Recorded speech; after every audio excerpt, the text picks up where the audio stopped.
Good morning, Sally. It is like I'm with like royalty here. This is amazing. Like some people say gobsmacked, awestruck. Anyway, but thanks for joining us. Absolutely, my pleasure. On the upper deck of the Royal Bermuda Yacht Club. I looked at the results this morning. You guys are pretty solidly in that win with the Fine Yacht Illusion, which is your baby. Our baby, yeah, for 33 years. What is the first race that you won with Illusion? First race that we won overall, well, first ocean race was the Pacific Cup in 1996. We were sailing double-handed and we beat all the fully crewed boats, so that was fun. And that was after we had done the Pacific Cup in '90 when we had sailed the boat 4 times before the start of the race, and I was building the spinnakers up until the last night before the race. We had bought the boat in '88 and it took a lot longer to pull her back out of the state that she was in, which wasn't very, she was in pretty bad shape when we bought the boat. Bullet holes, fleas, homeless people living on her. She had been in a boatyard for 7 years and was in bad shape. But at that point, we thought we would have her in the water within 6 months, and we were down on the boat over Christmas in Santa Cruz, and it was torrential rain.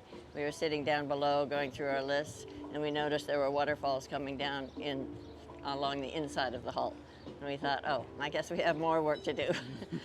So we ended up removing all of the deck hardware, replacing the hull to deck joint. It was an inner flange, and it had just, was leaking all around.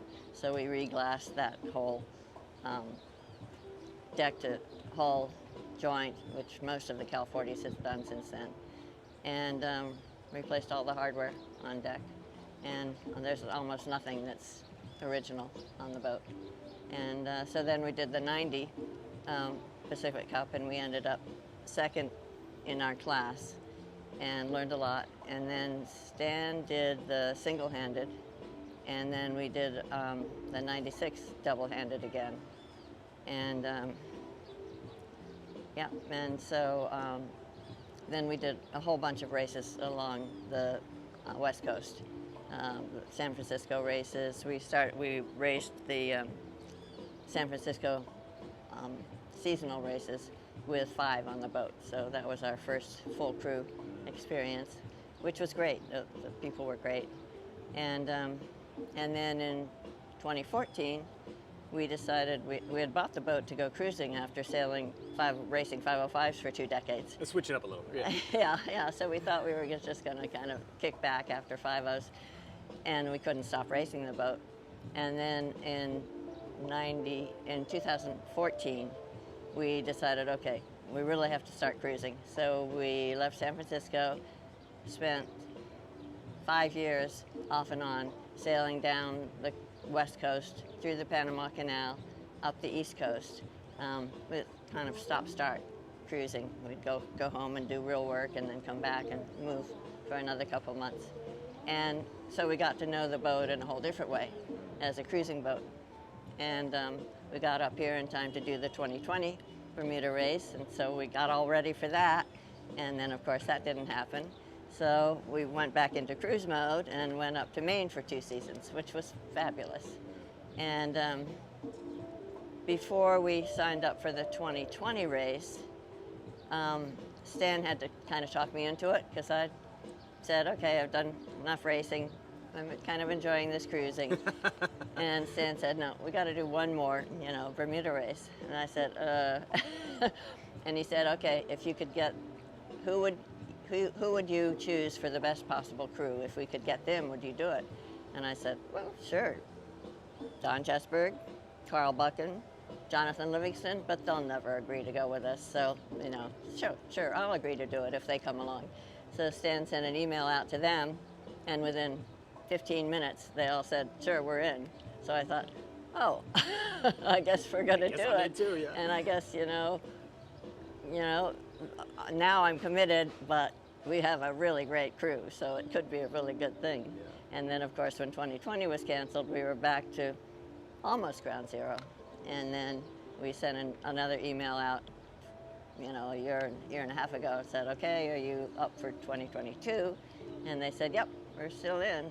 So, You know, we had the best crew we could imagine. Don Jesberg owns a California on the West Coast.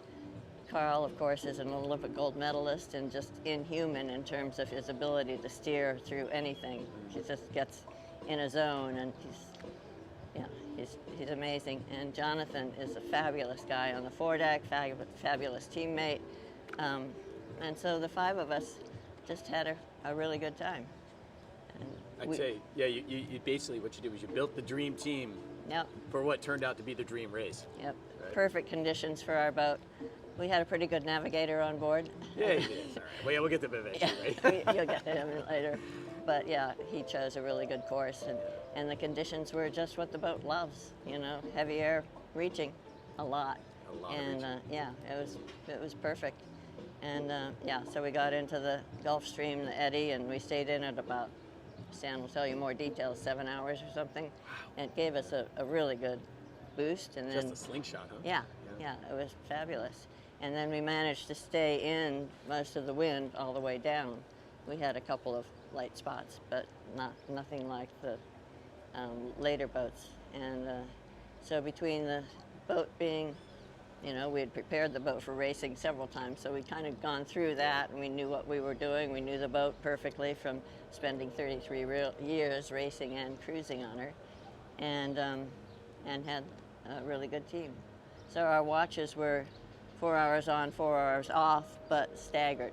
So every 2 hours, somebody new would come on deck. So Don and I swapped every 4 hours, and Jonathan and Carl swapped on the off 4 hours. And then Stan was obviously navigating, and fabulously for me, he took over the feeding the crew too. Wow! So a whole new skill set. A whole new skill set. It was fabulous. You know, I had done all the provisioning, and so we had a bunch of frozen food, and he just had to put it in the oven and then serve it. But he was great at keeping the whole crew going and keeping us all going in the right direction. And emptying the bilges too? Oh, your boat's dry. We actually didn't have to pump the bilge at all. That's amazing. Yeah, well, it's a testament to your preparation. Yeah. And we didn't have that much water on deck, but you know, reaching, you know, the boat just heels way over, and the more wind you get, the faster she goes. That's amazing. So it was really a dream trip. It was fabulous. I wouldn't change anything. Do you feel well, except for the one spinnaker that we wrapped and destroyed. Well, let's get to that. No, you can't come down here in absolute perfection. There's got to be at least one thing. But did it feel more like a West Coast race then? I mean, when you can you compare the two? Coastal race maybe, but of course the Transpac is all running. Yeah. And so, yeah, Transpac is so different because you're downwind and waves and squalls and such. So this one was more a little sort of somewhat after the beam type sailing? Beamish. Yeah, beamish. Yeah, a lot of kind of, we set, some of each. We set the kite, we had kites up a bunch, so it wasn't dead downwind ever, and it wasn't beating ever. Right. So it was kind of in there, forward of a beam, after a beam. Perfect conditions for the boat. Yeah. So, well, let's start forward on the boat then. You with Jonathan Limster, right? You said doing foredeck. Sorry. Jonathan doing foredeck, and so Bird was on foredeck. And how old is Jonathan? Oh, we're all way over age. Jonathan and Carl. I have all of their dates. Jonathan and Carl are close in age. They're both a little bit younger than Stan and Don, who are both born in '55, within 8 days of each other. So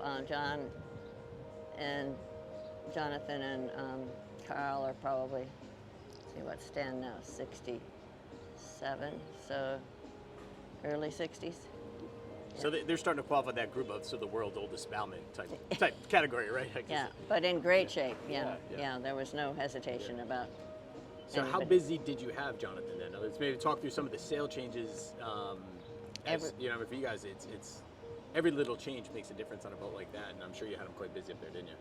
Every sail change and every maneuver, every jibe, every sail change, we were all five up there. Yeah. And so everybody was kind of ready to jump out of the bunk whenever that needed. And between Stan and John, they gave us plenty of warning.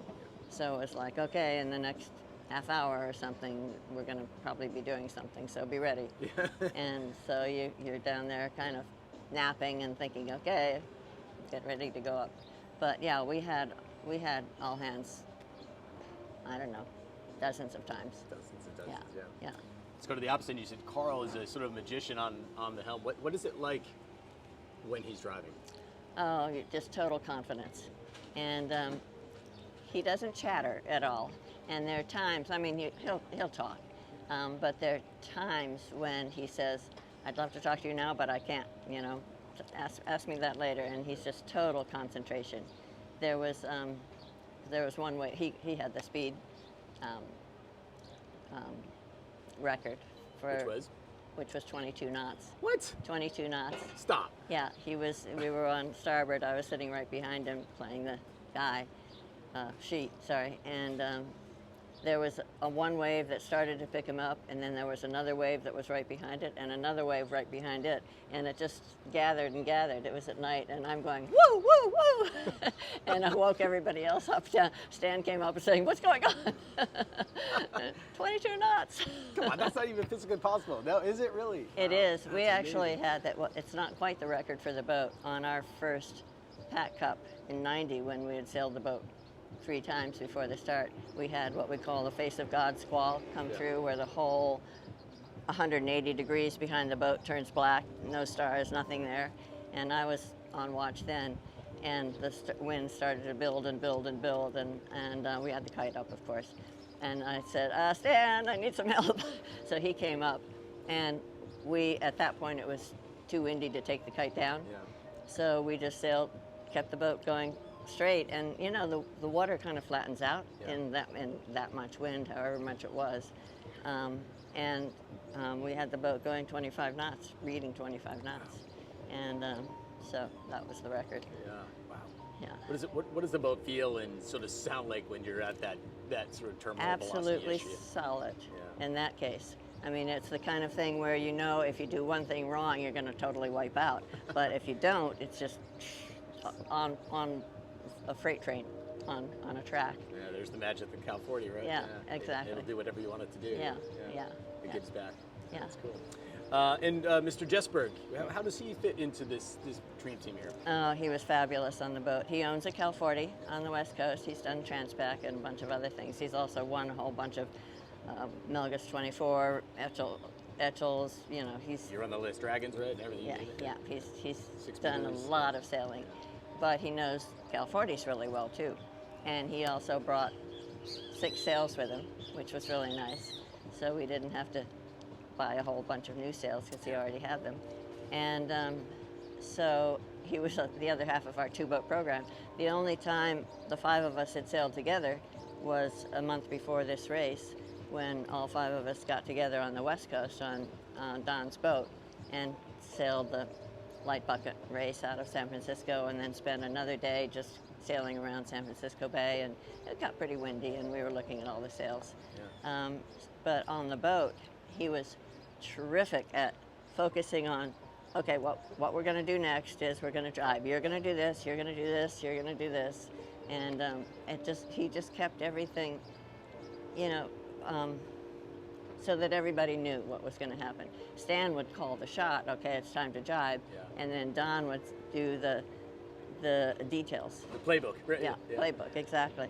And so in any maneuvers like that, Carl and Bird, Jonathan Livingston is Bird to us, were on the foredeck, and the rest of us were back in the cockpit, pulling strings, getting the main across, and all that stuff. Yeah. So cool. Yeah. So I'm almost shedding a tear for you guys. I mean, like, for the world watching at some point, right? This is according to Stan, like the Oregon News, the last race you'll do with this boat. Last hurrah. As far as you know. Yeah. You never say never. Never say never. But what was it like finishing? Early morning, right? Magic, sunrise, and magic, maybe it's yeah. going to describe that sense for me. Did you shed a tear? No, I don't do that much. Every once in a while. Yeah. So the last night was a little frustrating. It got a little light right after our jibe. You know, we were kind of, okay, are we going to make it? Our speed has dropped, blah, blah, blah, you know, and then making it around Kitchen Shoals, we managed to do that. And then heading down to the finish, are we going to have to jibe or not? And I just soaked it way down so that we didn't have to jibe. And, but it was just beautiful. And seeing all those like tall masts in front of us, all these boats around us, and what are we doing with these big boats? And it was pretty magical. It was really fun. And to do it, I've done 2 Bermuda races before, very different conditions. Stan's done a bunch, but of course we've never done it in our boat. And it was pretty amazing. And of course, on the race, you're just totally focused and doing everything you can and taking Advil when you need it. But when you get to that point, and I can't call it a letdown, but all of a sudden you can kind of appreciate what's going on rather than just doing the next thing and the next thing and the next thing. And you're just like, oh, okay, big sigh of relief. We've done it, and it looks like we haven't done too badly. So kind of kept, kind of fulfilled what we were hoping to do. I think you checked a lot of boxes there. Yeah. And not that you can speak for Stan, but I know this is dear to him as well, and he keeps his heart close. I mean, do you feel like he's a little bittersweet as well about letting it here, or is it a great way to end it for him? It's a great way to end it. We've had the boat 33 years. Yeah. We've done pretty much everything we can think of with it, and this is a wonderful final chapter. Yeah. And we've sold the boat to our nephew, so it's not like she's out of our lives. We'll be back, and we're just hoping. We gave the boat a second life.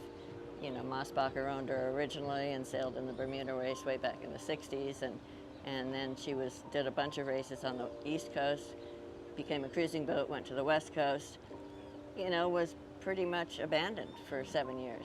And we brought her back to life, and as a full-off racer again, and then did our cruising. And now we're hoping that John, our nephew, and his soon-to-be wife, Kate, will, fill her up with little kids and turn her into a family boat. Yeah. And so, just a new chapter. And I anticipate, it's the kids, so maybe in 10, 20 years, Stan will be called back to duty.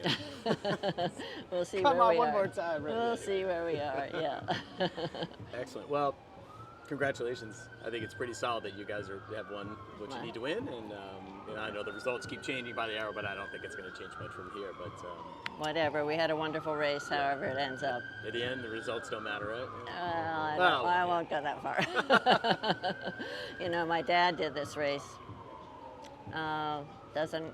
not quite a dozen times, eight times, I guess, back in the 60s and 70s. That was my first Bermuda race with him, and he loved it. And so it's kind of nice to know that whatever happens up there, he's smiling. Yeah. And George Griffith, who was the kind of impetus behind the design of the boat, knows that we're buying his powerboat design. And so he's smiling up there too. And so we're going to move on to a powerboat, but it's a pretty special powerboat. It's a beautiful one, yeah. And where's that? It's now in California, San Francisco area. Mary Griffith owns it, and we're buying it from her. Excellent. Yeah. What are you going to do with it? New chapter. Yeah, we'll see. We spent 2 years in the Pacific Northwest with Illusion, and she was not the right boat for being in the Northwest with all that rain when we didn't even have a Dodger and all those currents when we have this little, we can barely go 6 knots. So this will be a much better boat for the Northwest. And who knows, maybe we'll bring it out here. We can trailer it. It's only 11 feet of beam. So, wow. Yeah. What's the length? 48 feet. Wow. 12,000 pounds. That's a missile of a powerboat, isn't it? Yeah. In fact, it's called Sarissa, which is the name for a Greek, I think it's Greek, long, skinny sword, spear. A torpedo, Yeah. Well, good luck with that. Maybe someday you put a sail back up on it, but that sounds like a good way to sort of check out. Yeah. Okay. Well, thank you. Great catching up with you. And we could talk for hours, I'm sure. And maybe someday the the boat will sit at the dock there at the National Sailing Hall of Fame next to you, and put some flags on it. People can come see it. Yeah. Yeah. It belongs in the museum, I think. Well, But they don't the have any space. Mossbacher trophy is already there, Yeah, you know, yeah. so for Illusion. So she has a history. Yeah, perfect. Well, thank you very much. Yep, you're welcome. Thank you. Enjoy your time in Bermuda. Okay, Cheers. thanks.